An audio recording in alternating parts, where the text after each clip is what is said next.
Question दिए थे बनाने, बनाए आप लोग? नहीं बना? कल ही बता रहे थे तो बताने नहीं दिए।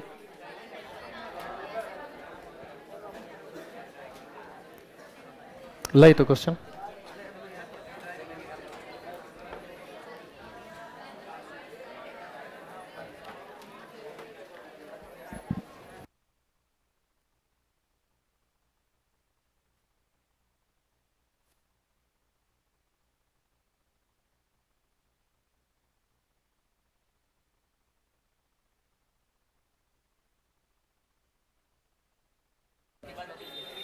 क्वेश्चन नंबर 32, 33, 34 यही सब था ना?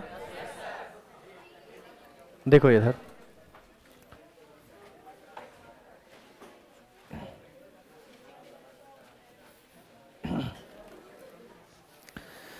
क्वेश्चन नंबर 32 है, शुद्ध बेंजीन का वाष्प दाब 640 mm ऑफ Hg है। देखो क्वेश्चन को बनाने का तरीका क्या होता है ना कि आप भाषा को पढ़िए, थ्योरी से उसको मिलाइए और उसको सिंबलाइज्ड फॉर्म में ले जाके लिखिए। किसी भी शब्द से पहले शुद्ध लगा हुआ है तो निश्चित है कि वो विलायक का काम करेगा। तो क्वेश्चन कहता है कि शुद्ध बेंजीन का वाष्प दाब 640 mm ऑफ Hg है। जरा बताइए तो ये किसका मान दिया? ये पी नॉट का मान दिया। तो लिखना पड़ेगा पी नॉट बराबर कितना? 640 mm of Hg। mm of Hg को देख के घबराइए नहीं, यह दाब का मात्रक है। जैसे द्रव्यमान का मात्रक kg होता है, उसी प्रकार दाब का एक मात्रक होता है mm ऑफ Hg। ये आपको इस चैप्टर में परेशान नहीं करेगा, जो डाटा है डायरेक्ट उस पर उसको रखिएगा, क्वेश्चन बन जाएगा।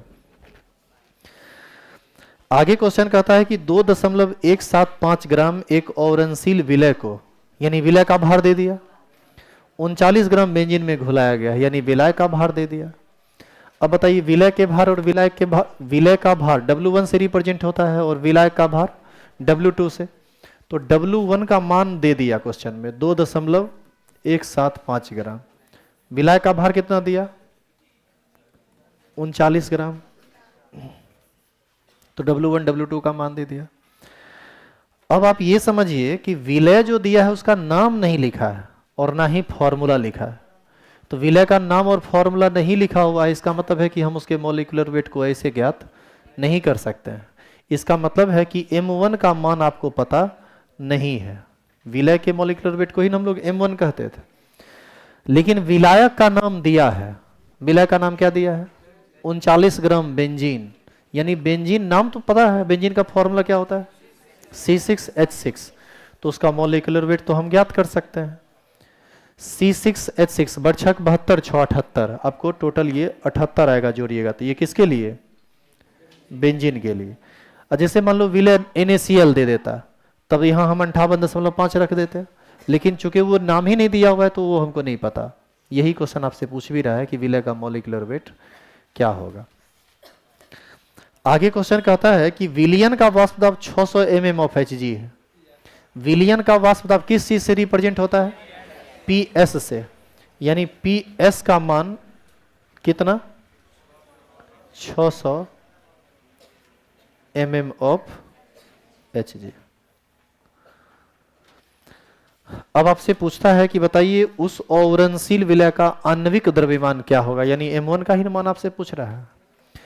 तो देखो क्वेश्चन बनाने में क्या करते हैं हम लोग, सबसे पहले क्वेश्चन को पढ़ते हैं, उसके बाद जो भी चीज दिया हुआ है उस सब को हम लिखते हैं गिवन करके। गिवन का मतलब होता है दिया हुआ है। अरे कुछ चीज देगा तब ना कुछ चीज पूछेगा, जो पूछा उसी में हम प्रश्नवाचक चिन्ह लगा दिए।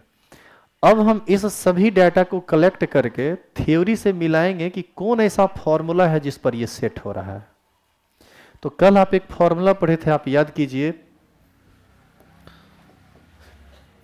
P0 minus PS by P0 बराबर W1 बाय M1 बटे W1 bye M1 plus W2 bye, याद है आपको? अब इस पर बैठा दीजिए। P0 का मान 640, PS का मान 600, P0 का मान 640, W1 का मान 2.175, M1 का मान नहीं पता है, फिर 2.175 बटा M1 प्लस 39/78। W2 का मान है ना रे, W2 का मान है ना 39, और मोलिकुलर वेट बेंजीन का M2 78। तो बताइए एक समीकरण है, एक वेरिएबल है, कि आप इसको निकाल नहीं सकते हैं? यहाँ से M1 को जब आप कैलकुलेट करेंगे ना तो ये 62.75 आएगा। ये हम डायरेक्ट आंसर लिख दिए, घर पर जाके इसको बढ़िया से सॉल्व करना तो तुमको ये मान पता चल जाएगा कि यही आएगा।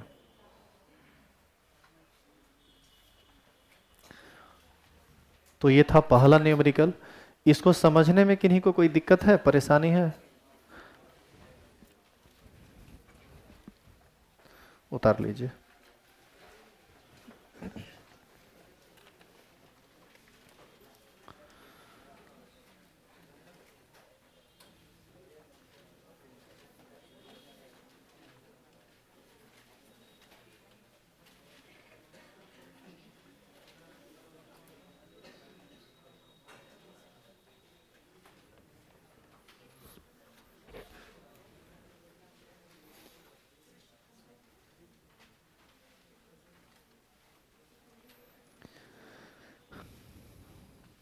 जिस चीज को तुम पढ़ते हो उस चीज को बढ़िया से समझोगे ना तो क्वेश्चन उसी पर आधारित रहता है। थोड़ा बहुत ट्विस्ट रहता है क्वेश्चन में तो उसको तो मान लो सॉल्व जितना बेहतर तरीके से करेंगे उतना होगा, या जितना प्रैक्टिस करेंगे उतना बेहतर होगा। बाकी प्रयास करते तो क्वेश्चन बन सकता था।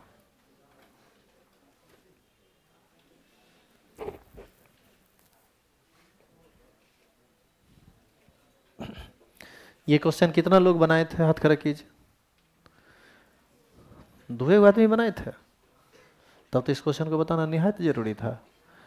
अच्छा ये 33 नंबर कितना लोग बनाए हैं? 2 आदमी। 34 और 35। एनाम क्या ना होगा रे? अच्छा समझ में नहीं आ रहा था, अभी जो हम बताए ये समझ में आया?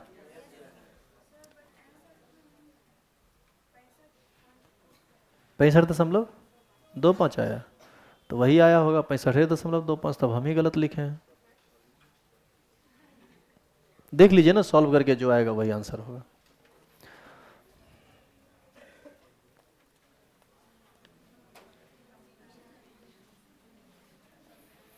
देखो यहाँ के बाद जो है ना, अब केमिस्ट्री नहीं है, यहाँ के बाद मैथमेटिक्स है, गुना भाग है। अब उस गुना भाग में जो आएगा, अब हम किए नहीं, हमको लगा था उतना होगा, क्योंकि पिछला बैच में बोला था तो एग्जैक्ट डाटा हम नहीं याद रख पाए, हो सकता है दिमाग से निकल गया।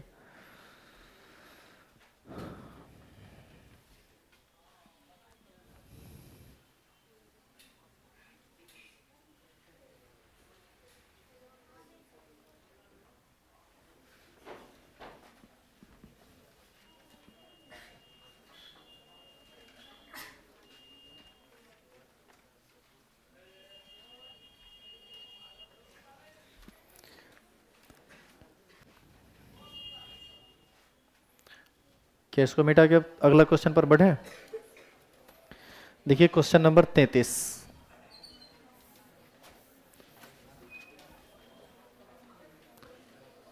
क्वेश्चन बनाने में धड़फड़ाओ नहीं, एकदम आराम से दिमाग को शांत करके बनाओगे ना तो बनेगा।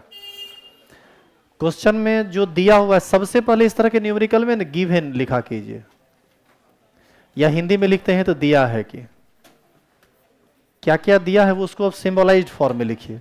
देखिए शुद्ध बेंजीन का वाष्प दाब 639.7 mm ऑफ Hg है। बताइए इस एक लाइन में किस चीज का वैल्यू दिया हुआ है? सब आदमी बोलो किसका वैल्यू दिया हुआ है? पी नॉट का। शुद्ध बेंजीन का वाष्प दाब यानी शुद्ध विलायक का वाष्प दाब, पी नॉट का मान कितना? 639.7। तथा बेंजीन में एक विलयक के विलियन का वाष्प दाब 631.9 mm ऑफ Hg, यानी ये पीएस का मान दिया, तो पीएस का मान हम लिखेंगे कितना? 631.9।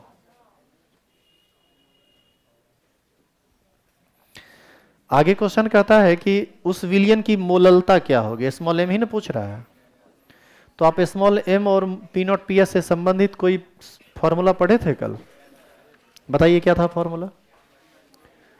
फॉर्मूला था P naught minus P S by P not बराबर मोललिटी बटे मोललिटी प्लस, एक फॉर्मूला था 55.5, लेकिन वो जल के लिए है, यदि विलायक जल हो तो उसके लिए वो चीज़ है, और एक था 1000 बटा एम, ये किसी अन्य विलायक के लिए है, तो कौन फॉर्मूला लगाएंगे? 1000 बटा एम वाला। अच्छा, यहाँ पर एम क्या है? Molecular weight. किसका? सॉल्वेंट का। बेंजीन सॉल्वेंट है, मॉलिक्यूलर वेट एक बार फिर से 78 लेंगे, पिछला क्वेश्चन में भी वही था। तो यहाँ पर बेंजीन है तो मॉलिक्यूलर वेट हम 78 लेंगे, ऐसा हम लिख देते हैं।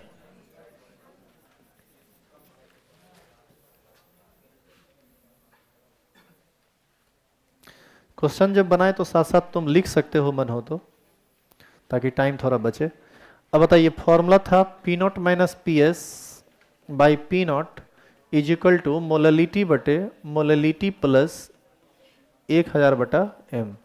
यदि यहीं पर विलायक जल होता तो फॉर्मूला लेते 55.5, और नहीं तो यहाँ एम का के जगह 18 लेते, 1000 बटा 18 फिर से आ जाएगा आपको 55.5। लेकिन यहाँ पर वो नहीं कर सकते, जो दिया हुआ उसके हिसाब से चलना पड़ेगा। बोलिए क्या लिखेंगे? 639.7 माइनस 631.9 बटा 639.7 बराबर मोललिटी बटे हाँ यही नहीं निकालना है, प्लस 1000 बटा 78। क्या यहाँ से मोललिटी नहीं निकल जाएगा? देखो, कुछ अपने से प्रयास करो, कुछ हम बताएंगे। इस चैप्टर से लेकर अगला चैप्टर तक में सब न्यूमेरिकल तुम ही से बनेगा, लेकिन तुम प्रयास करोगे, मेहनत करोगे, रेगुलर रहोगे तब। ऐसे चाहोगे घर में बैठे बैठे हो जाए तो वो नहीं होता है। घर में बैठे बैठे बॉडी थोड़े बन जाएगा, उसके लिए अच्छा तरह का खाना पीना होना चाहिए, उस तरह से जिम कीजिए ढंग से। उसी तरह से दिमाग को ताकतवर बनाना है या पढ़ाई में स्ट्रांग बननी है तो उसके लिए आपको मेहनत करना पड़ेगा, प्रैक्टिस करना पड़ेगा, जो कि दिमागी प्रैक्टिस होता है, और ये सबसे ज़्यादा टफ काम होता है। पढ़ाई यदि इतना आसान होता तो सब कोई पढ़ लेता और सब IAS IPS बन जाता, लेकिन ऐसा नहीं होता है। जितना मेहनत कीजिएगा, ये आपके हाथ का चीज़ है, जितना मेहनत करोगे ये आपका अपना उतना होगा। अब आप कितना मेहनत करते हैं ये आप पर निर्भर करता है। जो भी लोग बोल रहे थे कि हमको सर भाषा ही नहीं समझ में आ रहा था, क्या अब भाषा समझ में आ रहा है? हम बनाएंगे तुमको हल्का लगेगा, और तुम बनाओगे तो भारी। यही है साइंस। तो हम बना रहे होंगे तो लग रहा होगा कितना आसान, कुछ नहीं था, और तुम बनाओगे तो लगेगा बहुत कुछ है, इसमें कुछ हो ही नहीं पा रहा है।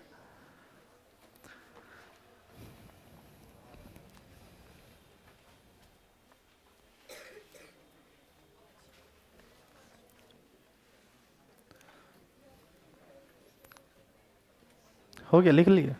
साथ साथ लिखते चलिए।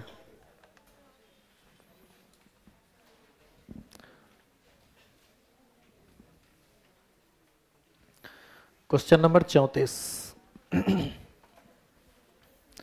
तो यहां क्वेश्चन नंबर 34 में भी हमको लिखना पड़ेगा, दिया हुआ है कि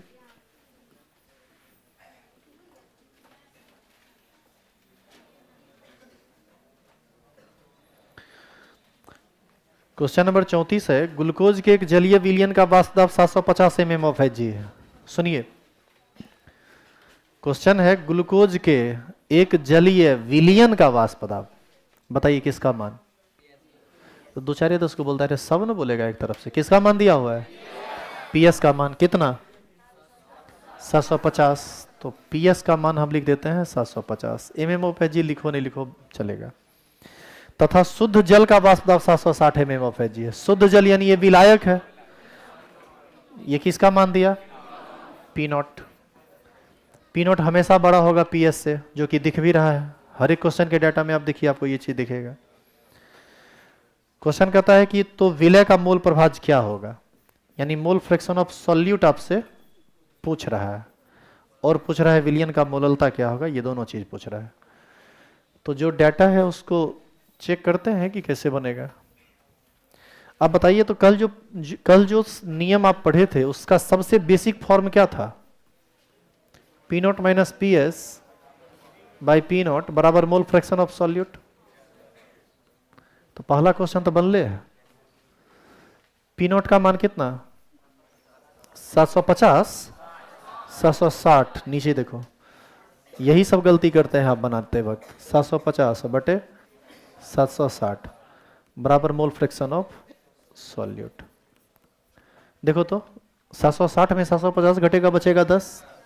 10/760, एक जीरो से एक जीरो कट जाएगा, 1/76 बचेगा। तो हम डायरेक्ट लिख दें mole fraction of solute is equal to 1/76। ये हो गया आपका पहला आंसर। अब आइए दूसरे आंसर पर।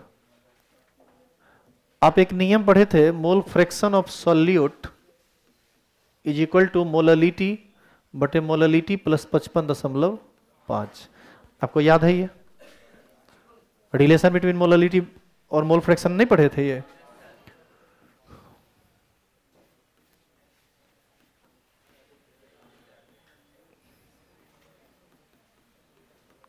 मोल फ्रैक्शन का मान कितना? 1/76 बराबर m बटे m प्लस 55 यहां पर 55.5 इसलिए ले लिए ना क्योंकि सॉल्वेंट वाटर है। अब बताओ ये कितना हो जाएगा? 76m बराबर m प्लस 55 ये m इधर आके घटेगा, बचेगा 75m बराबर 55.5 m बराबर हो जाएगा 55.5 बटे 75। आंसर दूसरा। भारी लगा तो सब तुमको हल्के लग रहा है, तनी चौथा क्वेश्चन बनाओ अपने से।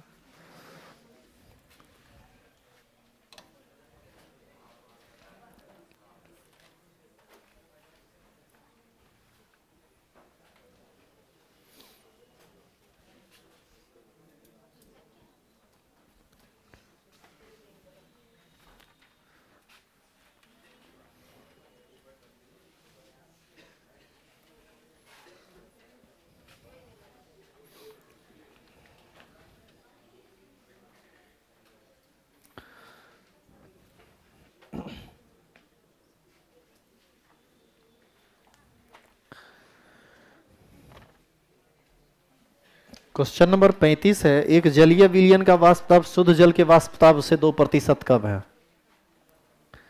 तो विलय का मोल प्रभाज क्या होगा और विलयन की मोललता क्या होगी? क्वेश्चन को तनी ध्यान से समझिए। कहता है कि विलयन का जो वाष्प दाब है वह शुद्ध विलायक के वाष्प दाब से 2% कम है। इसका मतलब है कि आपको पी नोट का मान भी डायरेक्ट नहीं दिया, पीएस का मान भी डायरेक्ट नहीं दिया, आपको दिया क्या? रिलेशन पी नोट और पीएस में। क्या रिलेशन है? रिलेशन यह है कि पी नोट जो है, सॉरी पीएस जो है वह पी नोट से 2% कम है। तो ऐसी स्थिति में कोई डाटा अपने मन से मान लीजिए। मान लीजिए कि विलायक का वाष्प दाब 100 mm ऑफ Hg, तो विलयन का वाष्प दाब उससे 2% कम, तो 100 का 2% 2 होगा। अरे 100 का 2% तो 2 न होगा, तो 2 घटा दीजिए 98, यानी पी नोट का मान 100 तो पीएस का मान 98। क्वेश्चन सॉल्व कर दीजिए, बन जाएगा। बनाओ अपने से बनाओ, लिखो माना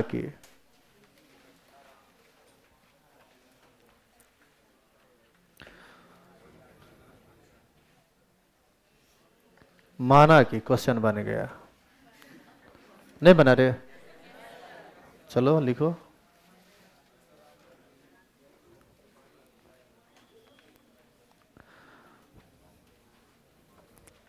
अब देखो हमारे भरोसे बैठल है, हम है कि बोलबे नहीं करेंगे। आज तो तुमको लिखना पड़ेगा खुद से, क्योंकि हम एक बार बोल चुके हैं। माना कि आगे क्वेश्चन बन गया।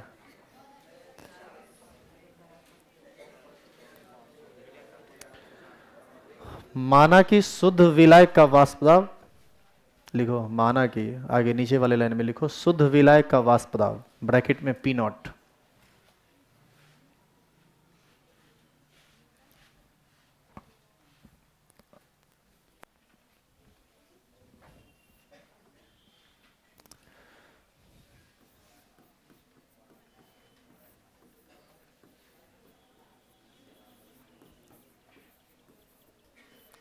माना कि शुद्ध विलायक का वाष्प दाब कितना बोले थे मान ने? 100। अब कोई कहेगा कि सर हमारा मन कर रहा है 1000 मानने का, तो तोरा मन को हम रोक सकते हैं? तुम 1000 मानो। तो विलियन का वाष्प दाब,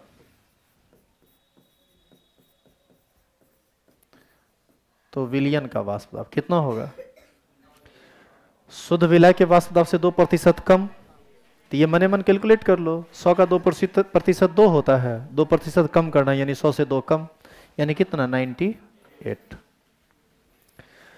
चलिए अब हम यहाँ पर थोड़ा सा रुकते हैं और कुछ जो बोले हैं उस पर सोचते हैं।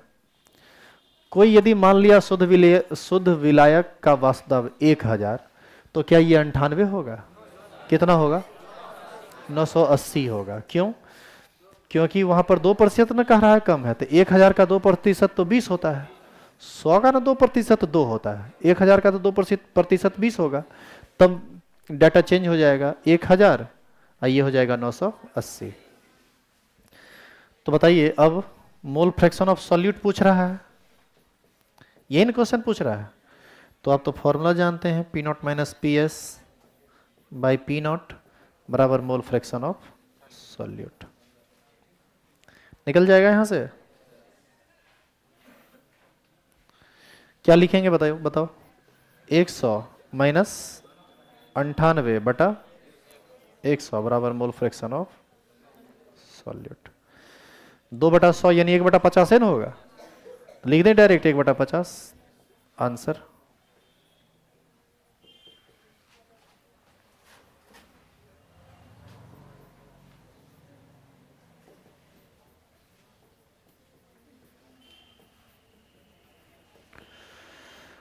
क्या कोई दिक्कत है इसमें? अब इधर सुनो, यदि कोई 1000 माना होता तो यहां लिखते 1000, यहां लिखते 980, यहां लिखते 1000। तो देखो 1000 में 980 घटेगा तो बचेगा 20 और नीचे बचेगा 1000, तो 20/1000, 10 से 10 कट जाएगा, फिर बचेगा 2/100 और 2/100 क्या होगा? 1/50। तो कुछ भी डाटा मानोगे तो वही ना आएगा घूम फिर के आंसर। बस रिलेशन को ध्यान में रखकर बनाएगा तो कहीं उलझन नहीं है। एक और चीज पूछा है क्वेश्चन में, मोललता। तनी देखो तो विलियन जलीय है या कुछ चर्चा है कि नहीं बेला? देखो कहता है कि एक जलीय विलियन यानी विलायक क्या है? जल। तो मोल फ्रैक्शन ऑफ सॉल्यूट का फॉर्मूला लगा दो, स्मॉल m बटा small m plus 55 mole fraction of solute कितना? 1/50।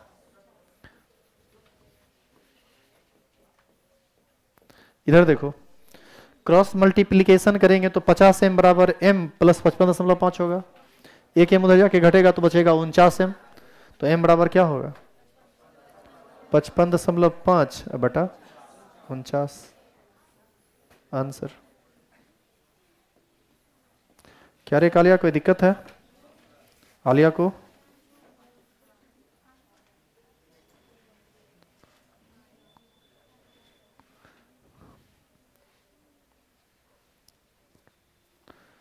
कोई रणवीर कपूर भी बैठा हुआ है? हाँ? दिक्कत नहीं ना रही किसी क्वेश्चन में? ये कौन नंबर था? और था कि इतने तक था?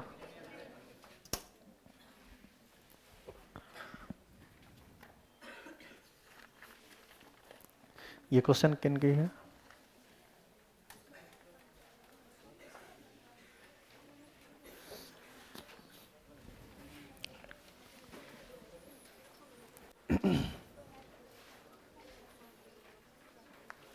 पहले आप एक बार फिर से चारों क्वेश्चन को देख लीजिए, यदि कहीं पर किन्हीं को भी उलझन है तो आप पूछिए, हम फिर से बताएंगे।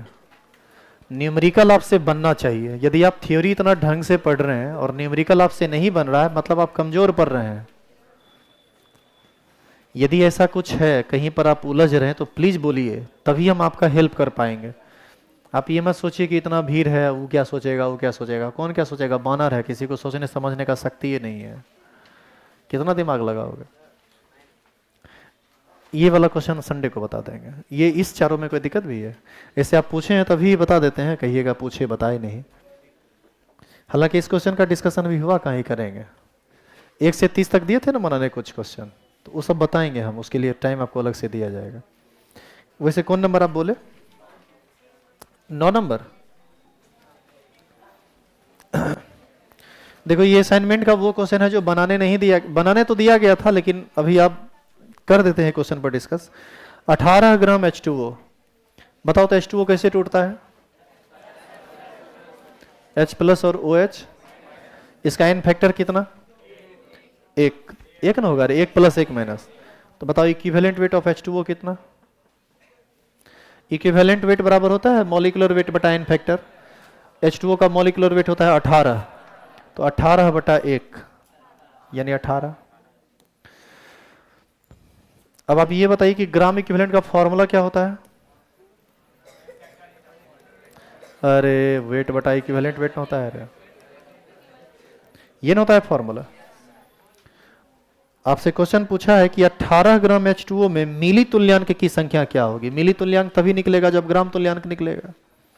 तो ग्राम इक्विवेलेंट यहां से तो निकल चुका है। वेट कितना? 18 ग्राम ना दिया है, तो 18 बटा यानी 1 ग्राम इक्विवेलेंट, और 1 ग्राम इक्विवेलेंट बराबर 1000 मिली इक्विवेलेंट होता है। क्या रे होता है कि नहीं? यही इसका आंसर है, समझे?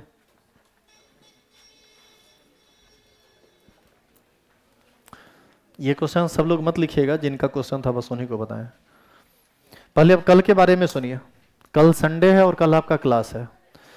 4 तारीख को आपका टेस्ट है, 4 मार्च को टेस्ट सिर्फ ऑब्जेक्टिव टाइप होगा। 4 अप्रैल को। तो कल क्लास हम लाइव कर देंगे, ठीक है? और कल संडे है तो तुम लोग 6 से 7 नहीं आ जाओगे, ताकि हम 8 बजे से क्रिकेट खेल सकें? हैं? अच्छा सुनो ना हमारी बात, अरे पूरा सुन लो। क्लास लाइव भी चलेगा यूट्यूब पर, क्लास का रिकॉर्डेड लेक्चर भी डाला जाएगा यूट्यूब पर, उसका लिंक हम डाल देंगे टेलीग्राम पर, उसका लिंक वो ऐप पर भी रहेगा फ्री मोड में, अनलॉक मोड में। संडे का कोई भी क्लास होगा तो कंप्लीटली पब्लिक मोड में होगा। तुम आओ नहीं आओ, तुम चाहो तो तुम पढ़ सकते हो। मतलब कुछ लोग ऐसे होंगे जिनको 6 से 7 में भी नहीं आना है और 8 से 9 में भी नहीं आना है, तो भी वो क्लास कर सकते हैं। मोबाइल किसी का उठाइए या चुराइए, शारदा केमिस्ट्री खोल लीजिए चैनल यूट्यूब पे, और वहां से जाके देख लीजिए, मिल जाएगा आपको। तो इसके बावजूद भी दिक्कत है क्या 6 से 7 आने में? क्या 6 से 7 रखें? तो कल का क्लास 6 से 7 आप लोग आ जाएगा, 8 से 9 में मत आइए। अरे रे रे बढ़िया, बिस्तर समेटने लगा रहे, अभी बोल ही रहे, सुनो तो कल का क्लास आपका हिंदी मीडियम का है 6 से 7। ऑफलाइन आना चाहे तो 6 से 7 में आएंगे, ऑनलाइन लाइव पढ़ना चाहे तो 6 से 7 में पढ़ेंगे। रिकॉर्डेड लेक्चर कभी भी पढ़ सकते हैं, जिसका लिंक हम टेलीग्राम पर अपलोड होने के जस्ट बाद डाल देंगे। 1 ही घंटा पढ़ाएंगे, 6 से 7 ही। 7 बजे से फिर इंग्लिश मीडियम वालों का क्लास है। क्या कर रहा है? अरे हेडिंग लिखो, 7 से 8 बोल रहे थे। अरे सुनो, एक आध दिन भोरे भोर उठ के देखो कैसा लगता है सूर्योदय से पहले।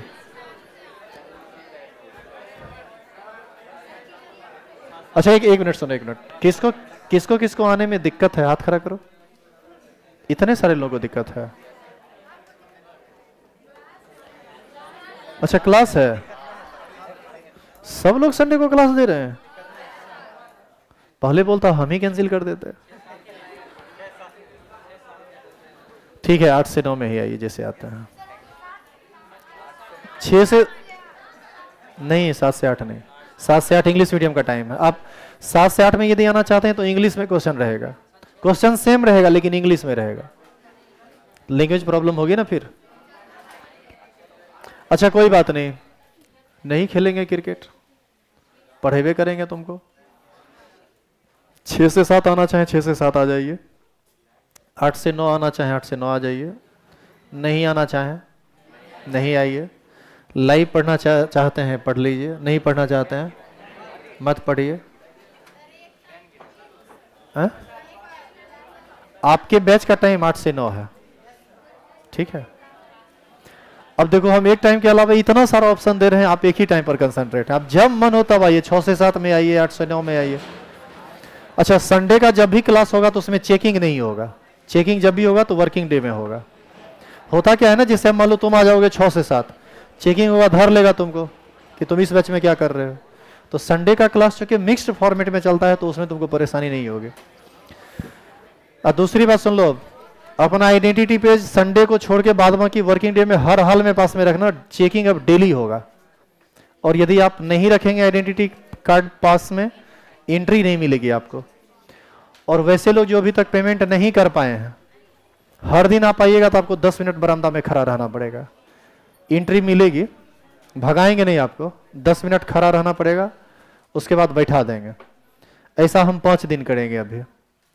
इसके बाद 5 दिन के बाद भी पेमेंट आप यदि नहीं किए तो पर्दा समेट देंगे, मतलब अभी फैला हुआ है ना, पर्दा समेट देंगे, पूरा घंटी खड़ा खड़ा बरामदा पर से पढ़िएगा। ऐसा फिर 5 दिन चलेगा।